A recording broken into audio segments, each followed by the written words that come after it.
أعوذ بالله من الشيطان الرجيم. بسم الله الرحمن الرحيم. الحمد لله رب العالمين والرحمن الرحيم مالك يوم الدين. إياك نعبد وإياك نستعين اهدنا الصراط المستقيم.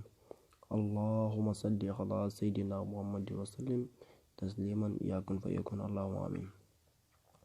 asalaamaaleykum mbokki taalibe yi, ñu ngi leen nuyu di leen jaaraat di nuyu képp koo xamante rek yaa ngi abonné suñu seen bi duñu suivre.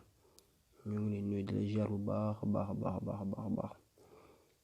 tey nag dañu ñëwoon indi leen njëriñ lu am solo lool si wàllu kaaraange, muy loo xamante ni yër bu nan ko yër bu watika def nan ko defatika maanaam, te gisuñu ci lu mooy résultat njariñ rek nañ ci gis, te léppay doon alxuraan dong nga incha allah. lépp luñ fi dugal rek xam leen ni alxuraan la, dara raxu ko incha allah si kàttu yàlla baax. alxuraan la ak ay plante garab, à part loolu amul leen du si yokk. kon mbokk yi tey bi leen andi loon tey nii nga gisee nii nga koy bindee, lii kaaraange la goo xamante ni doomu aadama du mën ci yow dara, lépp lu mu def si moom lay delluwaat.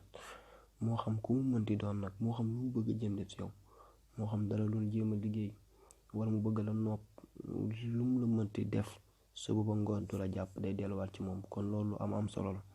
maa ngi sàkku si yow, balaa ma ci dugg, maa ngi sàkku si ngeen doole abonné yi te di partage vidéo, surtout nag di bës cloche bi, ndax moom mooy waral maanaam vidéo bu ñëw rek ngeen xam ne dugal nañu benn vidéo ngeen mën ko dem teel ko xooli. waaw lii ni nga ko gisee ni ñu koy bindee, ni nga gisee ñu bindee kun bi bismillahi rahmaani rahim bi allahumma salli ala sayyidina muhammadi wa sallim, noonu koy bindee. après nga gis nga ñu bind bismillahi rahmaani rahim, mais bismillahi rahmaani bu si nekk dañu yaatal miim bi ñu yaatalee miim bi tamit yaatal nañ miim bi, te miim bi ñu ko yaatalee gis nga ni tëjuñu miim bi, kon bu ko tëj bàyyi ko noonu. après si miim bu si nekk nga dugal ci lii ñu si dugal turu yàlla yu am solo yi: yaa waaxidun, yaa axadun, yaa samadun. samat gi bi ñu ñëwee ba samat gi gis nga it tëjunu samat gi, dañ ko ubbiwaat moom tamit. noonu nga koy def ba dugal ñetti miim yëpp. soo dugalee ñetti miim ba pare nga doogaa ñëw si yaa samadu bi. soo ñëwee si yaa samadu gis nga foofu dafa mel ni daa gis ñu bind si non. waaw léegi loolu foofu ngay bind sa tur ak sa sant. après nga tëj samadu bi, dem tëjaat miim bi, après nga demaat si beneen miim, nga bindaat si samadu bi sa tur ak sa sant, nga tëj samadu bi, tëjaat miim gi, demaat si beneen miim bi, dugal fa sa tur ak sa sant, tëj samadu bi, tëj miim gi. waaw mbokk yi, lii ni nga ko gisee noonu nga koy defee, noonu ni ma ko waxee noonu koy defee. lii boo paree nag noo koy def, waaw soo paree da ngay jël da ngay dugal si biir bagage, moo xam sa portefeuille, moo xam lu mu doon, nga dugal ko si biir. léegi guddi gi nga ko defee, guddi googu da ngay zikkar xasbunallaahi wa ni'mal wakiil. yaa ñaata nga koy zikkar? yaa ngi koy zikkar 4500 fois.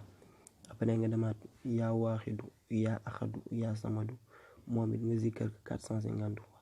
mbokk yi lii boo ko defee moom soxlootu ngay wuteeti kaaraange, am nga kaaraange jugee bàyyi ko sa borom subhaanahu wa taala, muy kaaraange gu am solo. maa ngi sàkku si yéen ngeen partage vidéo yi te yokk abonné yi. waaw bii di ñëw daal di indilaat lu am solo si wàllum ubbeeku. wasalaam.